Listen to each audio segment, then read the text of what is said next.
A ver, todos conocemos más o menos los relatos sobre la vida de Jesús, pero lo que quizá no todo el mundo sabe es que de las 4 biografías principales que nos han llegado, hay una que, bueno, que juega en otra liga. El Evangelio de Juan es radicalmente distinto. No es solo otra versión de los hechos, es una visión única, cósmica, de su figura. Vamos a meternos de lleno a ver por qué este texto lo cambió todo. Para entender qué hace tan especial a este Evangelio, este va a ser nuestro recorrido. Primero, ¿por qué es tan distinto a los otros 3? Después nos zambulliremos en ese arranque tan potente que tiene, esa introducción divina. Luego veremos cómo los milagros aquí no son solo magia, sino que lían una buena y provocan controversia. Analizaremos el caso Lázaro como el punto de no retorno. Y para terminar, descubriremos el propósito final contado por el propio autor. Vale, para empezar, hay que entender esto. Mateo, Marcos y Lucas son como, imagínate, 3 fotógrafos en el mismo evento sacando fotos desde ángulos muy parecidos. Por eso se les llama sinópticos, porque su visión es muy similar. Pero Juan no es otro fotógrafo más en la sala. Juan es el pintor que está en una esquina creando un retrato completamente nuevo, con una luz y una perspectiva que no tienen nada que ver. Y la diferencia clave está en el cuándo y el por qué. Juan se escribe décadas más tarde. Los otros evangelios seguramente ya circulaban, así que él no necesitaba repetir lo mismo. Esto le da una libertad tremenda. En lugar de centrarse en parábolas y cronologías, su enfoque es mucho más profundo, más teológico. Es como si quisiera dirigirse a todo el mundo, a una audiencia universal. Mirad, una tradición muy antigua lo explica genial. A Mateo se le asocia con el león, el rey. A Lucas con el hombre, el ser humano perfecto. Y a Juan le toca el águila. Y tiene todo el sentido del mundo, ¿no? El águila es el que vuele más alto, el que lo ve todo desde una perspectiva celestial. Pues exactamente ese, es el enfoque de Juan, la divinidad de Jesús, pero vista desde la eternidad. Y esa perspectiva de águila se nota desde la primera frase. Mientras los otros evangelios empiezan, digamos, a ras de suelo, con genealogías, con un pesebre, Juan no. Juan arranca directamente en el cosmos, antes de que el tiempo fuese tiempo. Y lo hace con una declaración, atronadora, sobre quién es de verdad Jesús.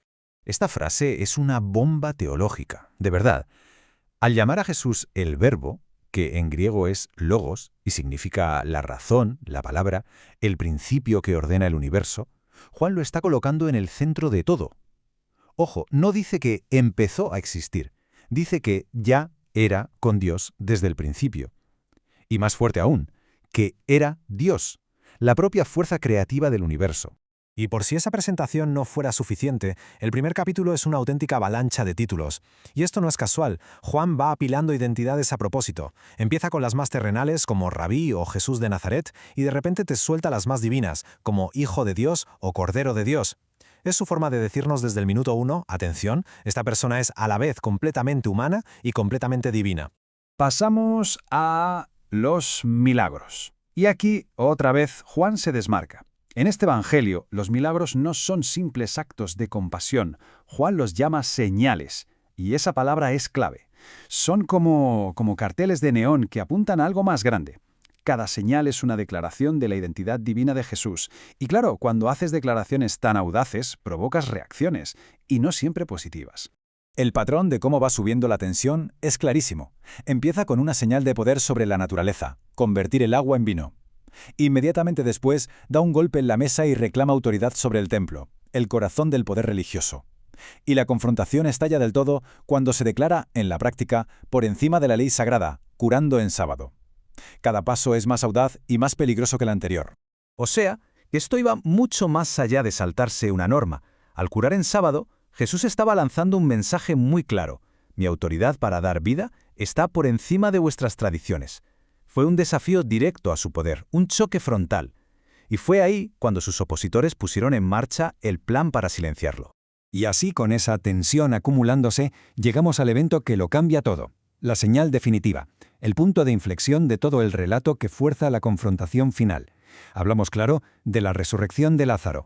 Justo antes de que ocurra el milagro, Jesús le dice esta frase a Marta, la hermana de Lázaro. Y es brutal, fijaos bien, no dice yo daré la resurrección, dice yo soy la resurrección y la vida. No es una promesa de futuro, es una declaración sobre su propia esencia, sobre quién es Él, aquí y ahora. Está a punto de demostrar que la vida misma reside en su persona. La secuencia de hechos es implacable. Lázaro lleva 4 días muerto. un hecho biológico, vamos. Jesús lo resucita delante de todo el mundo. La noticia, lógicamente, vuela. Y la reacción de las autoridades religiosas ante la prueba más bestia de poder divino que han visto no es la fe, es el pánico. Su conclusión es tremenda. El hombre que vence a la muerte es una amenaza tan grande que tiene que morir. Este es el resultado directo.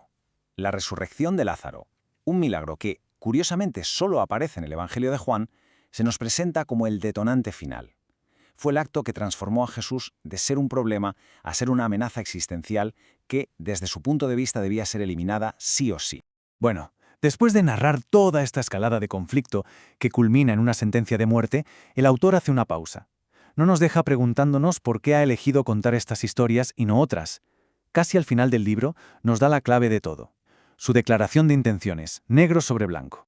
Pero justo antes de esa revelación, Juan se detiene en las últimas horas de Jesús. Y aquí el foco da un giro de 180 grados. Del poder divino pasamos a la humildad radical. El acto de lavar los pies, que era una tarea propia de esclavos, se convierte en el símbolo de un nuevo tipo de liderazgo, un poder basado en el servicio. Y ese gesto viene acompañado de una orden. Este mandamiento nuevo no es una sugerencia. Se presenta como la única señal de identidad visible para sus seguidores. Lo que los definiría ante el mundo no sería su doctrina o sus ritos, sino este amor radical pero puesto en práctica. Y todo esto nos lleva, ahora sí, al gran final, a la clave de todo el libro. A diferencia de los otros relatos, que dejan que los hechos hablen por sí mismos, Juan nos dice directamente por qué ha seleccionado estas señales y estas enseñanzas. Nos lo cuenta él mismo. Y aquí está. Esta es la tesis de todo el libro, el filtro por el que tiene que pasar cada palabra que hemos leído. Cada señal, cada diálogo, fue escogido con un único fin: construir un argumento sólido para que quien lo lea pueda creer que Jesús es el Mesías, el Hijo de Dios, y para que, en esa creencia, encuentre una vida auténtica. Así que, en resumen, el Evangelio de Juan no es tanto una biografía como un argumento persuasivo, una obra diseñada no solo para informar, sino para transformar. Y la pregunta que nos deja en el aire es simple pero profunda. Sabiendo que fue escrito con la intención de inspirar la fe, ¿cómo moldea esta cuarta perspectiva nuestra manera de entender a la figura más influyente de la historia?